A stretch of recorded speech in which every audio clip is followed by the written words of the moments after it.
Hai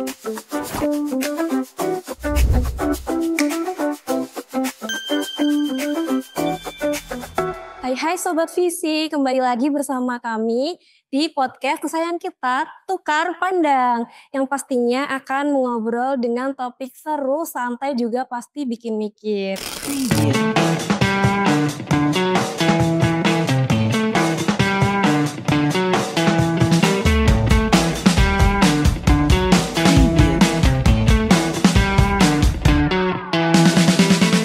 Halo Mas Afrian Arisandi. Halo. Kenalan dulu, saya Galuh. Saya Afrian. Oke, mungkin bisa disapa dulu Sobat Visi di rumah, Mas. Halo Sobat Visi, tetap semangat berkarya dalam membuat film.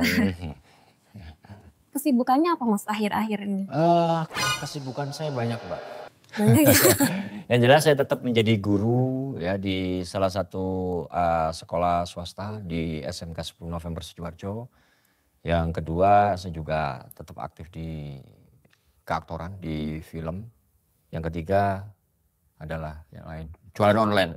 Jualan online ya, itu. Kalau boleh tahu Mas Afrian nih udah jadi aktor dari tahun berapa? Kalau jadi aktor untuk profesional saya pikir masuk di dunia industri tahun 2019 ya. Tapi untuk jadi aktor ya, untuk memulai aktor saya sudah mulai dari SMA. Ya pemain teater SMA kayak gitu. Dulu kan ada namanya ekstrakurikuler, habis itu ke kampus ikut teater. Setelah teater katanya sih mainnya lumayan bagus, akhirnya ada yang kepincut untuk main di film pendek dari teman-teman. Habis itu ya keterusan, syuting iklan, syuting film-film pendek, akhirnya gongnya ya tahun 2019. Berarti udah dari dulu nih Mas ya berkecimpung dalam dunia aktor. Wah udah lumayan lama banget. Nah selama pengalaman itu tuh Mas Afrian sendiri tuh, menurut Mas Afrian peran paling berat dalam beraktor tuh gimana Mas? Apa aja? Saya pikir kalau memainkan peran itu semuanya ada tantangannya masing-masing ya. Ada challenge-nya ya? Ada challenge masing-masing karena saya suka menantang diri saya untuk istilahnya mengambil sesuatu yang berbeda, ya semuanya ada tantangannya. Cuman kalau untuk yang paling fenomenal ya Siksa Kubur yang kemarin itu saya cuma keluar satu scene doang ya. Tapi beban masalahnya di saya semua, tanggung jawab film ke saya semua, Mas Joko juga ngasih clue-nya ke saya semua, berat banget. Tapi ya sudah ya, kita lakukan aja dengan terus belajar dan kan ada development karakter juga yang saya pelajari, terus saya presentasi karakter saya juga ke Mas Joko, boleh dibawa apa enggak. Terus Bad Guys yang kemarin yang kita sempat ngobrol tadi ya, Bad Guys itu juga lumayan, saya pikir lumayan berat juga, jadi penjahat utama kan saya di situ, terus harus belajar fighting yang mungkin sangat lama banget. Saya nggak ada basic silat, nggak ada basic fighting, tapi dituntut untuk fighting yang harus berapa minggu saya harus adaptasi dengan aksi reaksi, harus koreografi dan lain sebagainya. Itu belum menghafalkan dialog ketika fighting dan lain-lain, jadi lumayan lah. Nah itu. Iya. Ngomong Siksa Kubur tadi Mas, kan Mas Afrian menyebutkan bahwa Mas Afrian ini tampil cuma satu scene dalam film itu. Tapi menurut saya dan teman-teman tuh satu scene itu sangat-sangat ikonik nih. Karena kalau Mas Afrian gak ada di situ, filmnya gak jadi jalan kan Mas? Iya benar. Iya.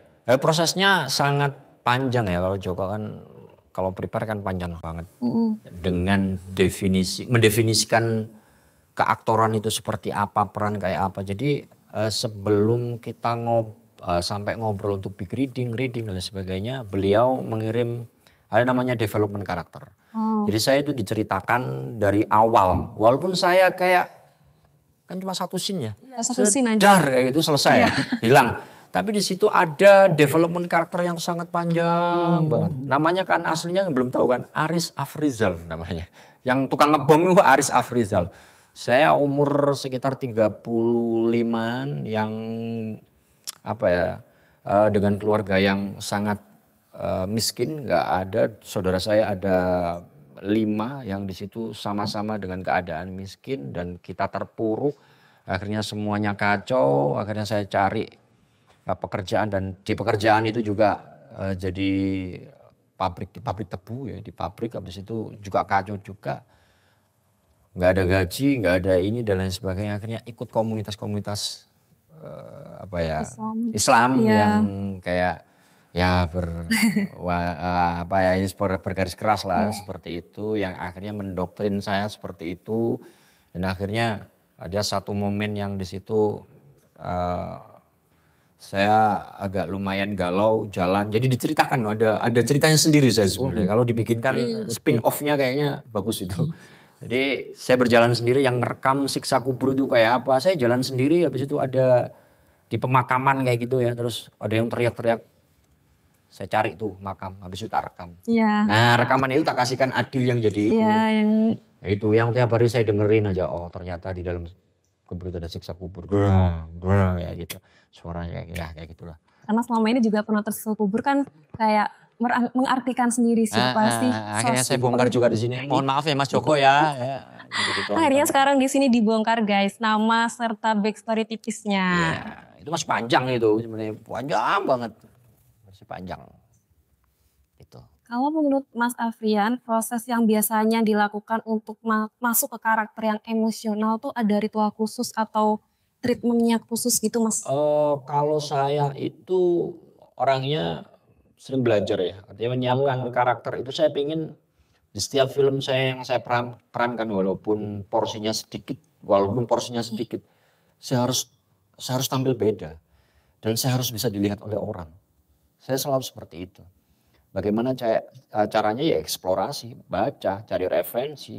Di Indonesia yang belum misalkan karakter ini wah udah ada kayaknya ditambahin kayak gini. Bisa dalam bentuk dialog, bisa dalam bentuk karakter saya tambahi, gestur tubuh atau mungkin body wajah atau mungkin wajah yang akan saya rubah lebih kumisan, lebih garang dan sebenarnya kan saya rubah seperti itu biar orang juga nggak sama-sama kayak orang peran-peran yang lain lah kayak gitu. Jadi kalau saya seperti itu. Yang kedua biasanya saya lebih prepare ke apa ya namanya terapi diri ketika saya beberapa peran yang saya perankan ini ada dua ya siksa kubur sama yang bad guys ini kan peran-peran lumayan ikonik ya. Kalau siksa kubur agak lumayan pendiam terus menghancurkan. Kalau bad guys ini agak-agak semi-semi psiko ya. Pokoknya semuanya harus saya bunuh semua. Orang pokoknya salah mengacaukan negara ini ya saya bunuh kayak gitu. Ya, terapi saya adalah diem di kamar sehingga mau ketemu orang lain baru di lokasi syuting baru ketemu. Jadi saya nggak pernah berkomunikasi dengan banyak orang ya dia mikir ngomong kadang sama AC sama pokoknya ngomong sendiri kayak gitu. Jadi terapi saya sampai segitunya. Nanti kalau ada pertanyaan bagaimana keluar dari karakter itu, saya sih modelnya keran buka aja. Jadi kalau sudah selesai ya udah selesai jadi saya sendiri ya. Saya harus bersosialisasi. Tapi kadang-kadang ya muncul sudah biasa, cuman kembali gampang untuk kembali. Jadi saya biasanya terapinya untuk masuk ke karakter seperti itu. Biasanya terapinya berapa lama tuh Mas? Kalau kembali ke diri saya sendiri. Nggak masuk ke karakternya? Ya sudah mulai dapat naskah itu atau skrip itu sudah mulai ke situ. Jadi awalnya tadi kan harus belajar untuk cari referensi dulu apa yang sekiranya enggak ya. Saya masukkan ke karakter ini itu sudah mulai. Ada film bikinan anak Surabaya kalau di YouTube kayaknya film Perjumpaan ya. Saya memerankan jadi Bung Tomo di situ. Itu sutradaranya adil banget ini. Kalau ngelihat jalan saya kan kayak orang nantang gelut ya.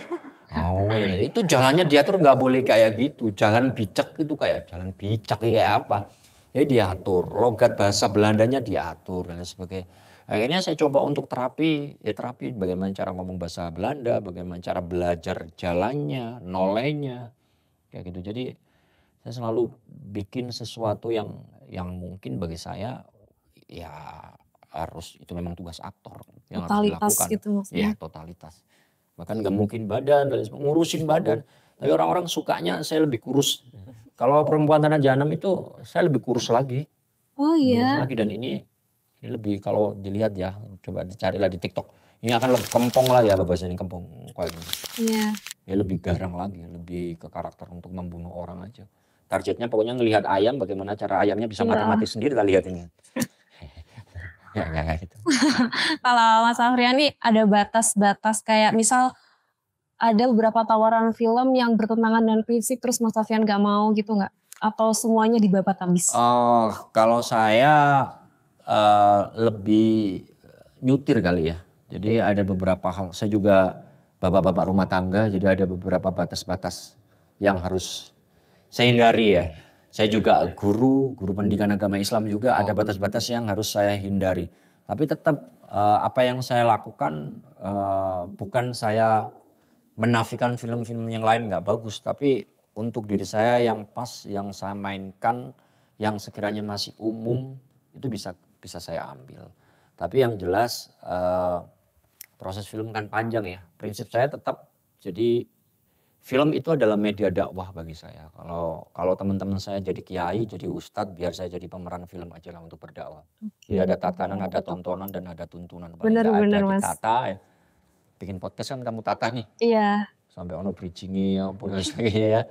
Ada tatanan, ada tontonan ya, ditonton banyak orang. Habis itu yang terakhir adalah mungkin media siar saya adalah tuntunan tadi. Paling enggak orang itu bisa berpikir, orang itu bisa berubah. Nggak bisa berubah paling enggak berpikir lah. Jangan sampai kayak peran itu di Bad Guys misalkan.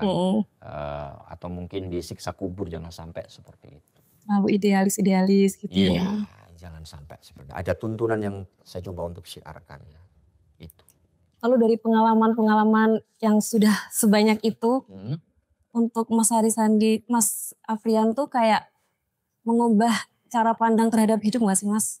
Iya, banyak pola pikir, cara.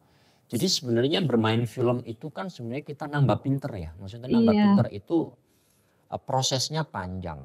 Yang ditunggu-tunggu seorang aktor itu adalah development karakter. Yang kita nyari sesuatu yang di situ bisa berupa realistis yang ada sebenarnya. Jadi kalau saya ketika dapat peran pasti akan coba kayak kemarin misalnya Siksa Kubur. Itu nggak sembarangan ketika memerankan itu saya coba untuk cari referensi, ngobrol sama orang-orang yang kayak gitu ya. Punya faham-faham yang agak keras kayak gitu saya ajak ngobrol. Tapi menurut saya ya nggak apa-apa, punya Islam kan banyak ya, maksudnya Islam kan penyebaran Islam kan untuk tokoh Persia, ada dari Arab, dari Persia juga ada sekarang. Jadi terserah mereka, cuman harus ada obrolan-obrolan itu. Artinya menambah wawasan itu banyak. Akhirnya banyak sekali dan ada proses big reading.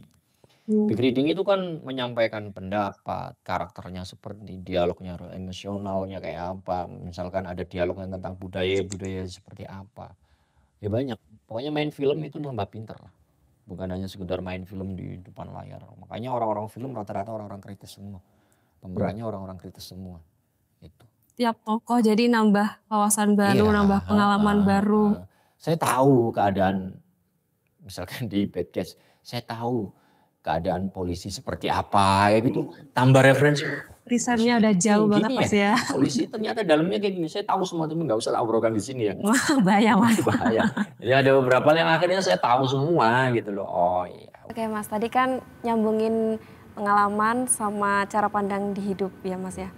Kalau menurut Mas Afrian sendiri nih, karakter siapa Mas tadi namanya di Siksa Kubur? Aris Afrizal. Aris Afrizal tuh gimana mendefinisikan seorang Aris Afrizal? Aris Afrizal itu secara ideologi bagus, keren. Dia mempertahankan idealisnya di dunia Islam. Kalau saya kan cari referensi ya. Jadi Islam nyebar di Indonesia itu sebenarnya kan ada 5 teori ya.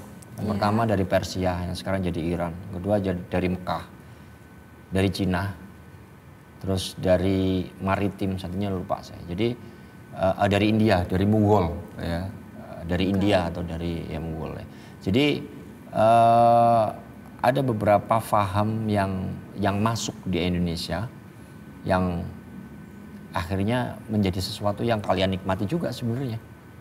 Ono NU, ono Muhammadiyah, ono Faham Wahabi, ada LDII, ada Salafi, ada Mansat. Banyak banget. Nah si Aris Fahrizal ini adalah salah satu faham keras di situ. Ya. Wahab yang menciptakan Muhammad Abdul Wahab atau siapa tuh waktu sekarang di ini Wahabi.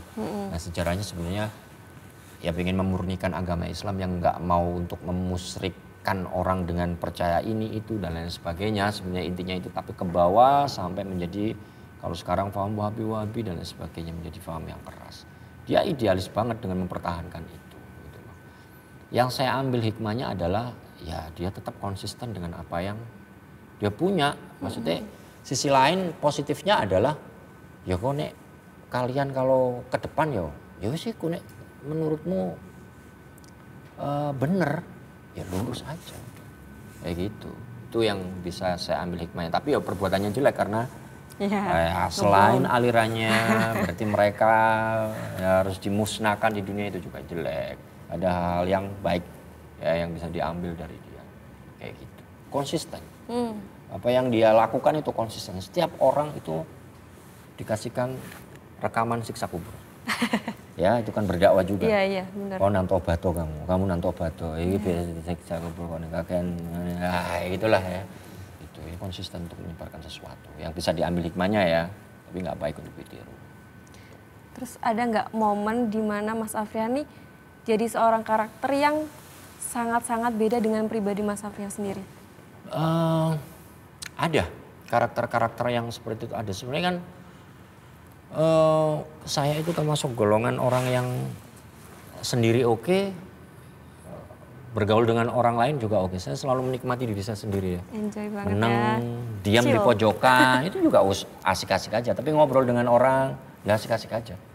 Jadi apa sih, introvert, ambivert, ekstrovert, ambivert ya namanya tengah-tengah. Saya lebih ke situ. Jadi saya lebih menikmati itu. Kalau karakter-karakter itu sampai mempengaruhi saya dan nggak bisa, apa tadi pertanyaan, nggak bisa diperankan atau belum pernah beda dengan kehidupan saya, hampir semuanya pasti 50-50. Hampir semuanya ya pasti ada 50-50. Ada yang ya memang tinggal memanggil aja, memerankan sesuatu. Sebenarnya kan gini, aktor itu kan semuanya, manusia itu kan sebenarnya aktor. Di dunia ini kan sebenarnya aktor. Kita memerankan peran kita masing-masing di dunia ini. Sebenarnya seperti itu. Kadang-kadang kita juga berkamuflase untuk memerankan orang lain kan. Contoh misalkan, sampean kalau sudah pulang ke Kediri apa Nganjuk? Kediri misalkan. Udah kamu pasti kangennya sama orang tua aja. Udah beda seperti di sini yang sampean dituntut untuk struggle yang harus ini apa aja sini. Kalau di sana pasti ngalem, masak paling dimasak no kayak Itu adalah hal-hal yang udah beda kita memerankan. Nah itu kalau seorang aktor itu tinggal memanggil saja sebenarnya. Jadi referensi-referensi yang kita dapat dalam kehidupan yang kita alami itu bisa kita masukkan di apa yang kita perankan sebenarnya. Kayak gitu, tinggal manggil masukan, tinggal nambahin aja apa aja yang kurang ya tinggal nambahin. Itu. Kalau biasanya tuh switch ke karakternya, Mas Afrian sendiri kayak mengosongkan diri sendiri dulu atau? Saya nggak ada ritual-ritual kayak gitu ya, maksudnya langsung aja berarti langsung aja. Jadi ya itu mungkin karena kehidupan saya juga bukan dari keluarga yang mampu kali ya. Saya dulu kuliah cari uang sendiri yang mungkin saya dibenturkan dengan dibenturkan terus dibentuk dengan situasi dan kondisi akhirnya bisa seperti ini.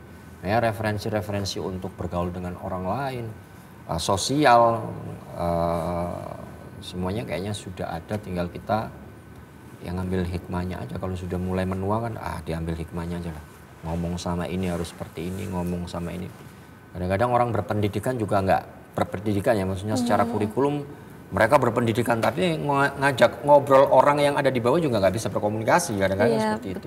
Kadang-kadang orang yang di bawah juga ya nggak bisa komunikasi dengan orang yang pintar. Kalau saya pernah di bawah, pernah di atas, pernah menjadi akademisi juga dan ngajar juga, jadi ya masih bisa lah untuk fleksibel lah ya, kemana aja oke. Jadi saya lebih menghormati, jadi semua manusia kan punya tugasnya masing-masing ya. Jadi udah waktunya kayak gini ya udah, saya kurung tadi apa-apa ya emang jalani kayak gitu aja. Nah tadi kan udah pengalaman aktornya cukup melanglang buana ya Mas ya. Tapi saya ada fakta menarik nih Mas. Bener gak sih Mas Afriani sampai sekarang masih tinggal di Sidoarjo dan bertahan di sana? Iya masih di situ dan insya Allah saya akan di situ terus. Pesan saya jadi teman-teman semua mempertahankan menjadi aktor. Bahasanya sebenarnya aktor ya aktor aja, nggak ada aktor lokal gitu kan. Tapi orang-orang yang di sana yang menjadikan itu kan sebenarnya di Jakarta. Aktor ya aktor aja. Ada aktor lokal, ada aktor interlokal kayak wartel aja. Menangi wartel nggak ya? Enggak ya? Ada. Ada. Jadi apa namanya? Saya tetap bertahan di sini karena pengen nulari ya bahasa Indonesia-nya. Pengen memberikan motivasi ke anak-anak bahwa tidak tertutup kemungkinan aktor lokal juga bisa gitu loh. Jadi jangan jadi Jakarta itu Jakarta sentris dalam hal industri apapun. Benar-benar. Masa ya kepengen ketemu aktor artis kudu dolenan Jakarta. Kan enggak. Ning pojok ning warung kopi kan iso ketemu aku kan iso ketemu juga. Jadi enggak harus ke sana gitu loh, enggak harus ke sana. Jakarta kabeh numplek-plek nang kono bahkan sampai bingung njaluk foto iki aktor artis sing koyo opo. Kalau saya diuntungkan dengan di Surabaya Sidoarjo ada Afrian digoleki ya Afrian toh. Iya benar. Kayak gitu. Tapi ya memang faktanya seperti itu. Saya pengen itu Jawa Timur lebih bagus, Sidoarjo, Surabaya, Jember semuanya yang ada Jawa Timur. Kalau saya bisa, kenapa kalian nggak bisa? Betul, itu berarti jadi motivasi buat kita semua, terutama bisa. Sobat Visi ini buat menjadi aktor. Siapa tahu kelak bakal jadi aktor terkenal, terus Jember bisa dikenal jangan aktor masyarakat aja lah, nasional. DOP, ya, scriptwriter, ya, audio, ya, apa aja. Semuanya ya apa, itu iso lah, semuanya harus ada. Jakarta itu iso gondrene lah, duitnya gondrene, produksi yo. Oke. Ojo awakmu merono ilang teko kotamu sepi maneh Jemberi ya, engko sepi malah Sidoarjo, Jawa Timur. Itu. Berarti kan dari Mas Afrian kan bukan dari Jakarta asli ya, dari daerah. Daerah saya daerah. Ada nggak sih tips and trick biar menjadi aktor yang dikenal, aktor nasional lah maksudnya? Saya yang jelas suka belajar. Mendapatkan peran sedikit atau nggak sedikit itu adalah tanggung jawab. Kemarin itu saya selalu berdampingan dengan aktor-aktor besar. Itu yang membuat saya beruntung juga ya. Spotlight ke mereka, aku nang pinggire, jelas kena juga. Kayak gitu loh. Itu marketing ya, marketing aktor ya. Jadi aktor itu milih juga. Siapa sing main? Gak sebelum terkenal ya kayak gitu itu. Jadi tipsnya adalah belajar. Menjadi sosok yang berbeda itu nggak apa-apa, nggak harus sama dengan mereka. Jadi saya coba untuk setiap film saya tampil berbeda. Yang kedua adalah aktor-aktor profesional yang ada di Indonesia itu kan secara refleks kan mereka cepet ya. Cepet banget ya untuk paham naskah, untuk ini dan sebagainya. Kalau mereka membaca 1 kali, saya harus membaca 10 kali. Secara dialog. Belajarnya. Fighting yang kemarin di Bad Guys, sutradaranya Mas P. Irawan itu, kalau mereka belajar cuma fightingnya 1 kali, saya minta 5 kali. Kenapa? Karena saya nggak mau kalah dengan mereka. Apa? Jomplang bahasanya. Saya nggak mau kalah dengan mereka. Ketika mereka 1 kali bisa, saya harus 10 kali dan lebih. Akhirnya saya bisa setara dengan mereka. Gitu. Caranya itu aja, belajar, jangan sampai kalah dengan mereka. Itu ya Mas, kuncinya jadi belajar, jangan takut mencoba jangan minder hal baru. Juga. Jangan minder juga, karena kadang-kadang kita ngomong aktor lokal itu disepelekan ya, jangan minder juga. Kita punya kualitas, semuanya aktor daerah itu punya kualitas. Mempertahankan menjadi aktor lokal itu nggak gampang. Aktor yang berada di daerah ya. Kita nggak main film satu tahun, nggak main film satu kali aja. Hilang gitu. Hilang namanya ya. Hilang namanya. Jadi nggak ada di industri. Jadi mempertahankan itu susah karena saya juga nggak ikut manajemen, nggak ada yang mempromosikan, mempromosi lewat IG doang. Benar-benar solo gitu banget ya Mas ya. Solo aja, tak parani ijen, bondo ijen, merono ijen, Surabaya, Tatak, Jawa Timur. Oke Mas Afrian, ini sebelum kita pamit nih Mas, bakal ada games tipis-tipis. Boleh. Nama gamesnya tuh pertanyaan singkat, jawaban cepat. Siap. Jadi nanti aku ada pertanyaan, Mas Afrian jawab dengan cepat. Oke, siap? Siap. Pertanyaan pertama, siapa aktor yang menginspirasi Mas Afrian untuk memulai karir? Yang memulai karir, ini Barry Prima. Oke, next pertanyaan. Kalau bisa pilih peran apapun tanpa batas, Mas Afrian pengen jadi siapa? anggota DPR. Oke, lanjut. Pertanyaan terakhir yaitu peran paling emosional tapi Mas Afrian bangga banget pernah mainin. Aris Fakhrizal di Siksa Kubur. Mantap banget. Oke, ini kita waktunya udah habis Mas, sayang sekali. Tapi nanti kita lanjut ngopi-ngopi buat ngobrol-ngobrol. Siap. Oke, kita sapa dulu Sobat Visi. Terima kasih Sobat Visi Terima sudah kasih. menyaksikan tayangan spesial kali ini. Keren. Aku Dalu Sabrina, mohon maaf kalau ada kurang lebihnya. Terima kasih Mas Afrian Sama-sama, atas waktu serta sama-sama. insight-nya ya. Semoga Sobat Visi di rumah dapat insight banyak dari tontonan ini.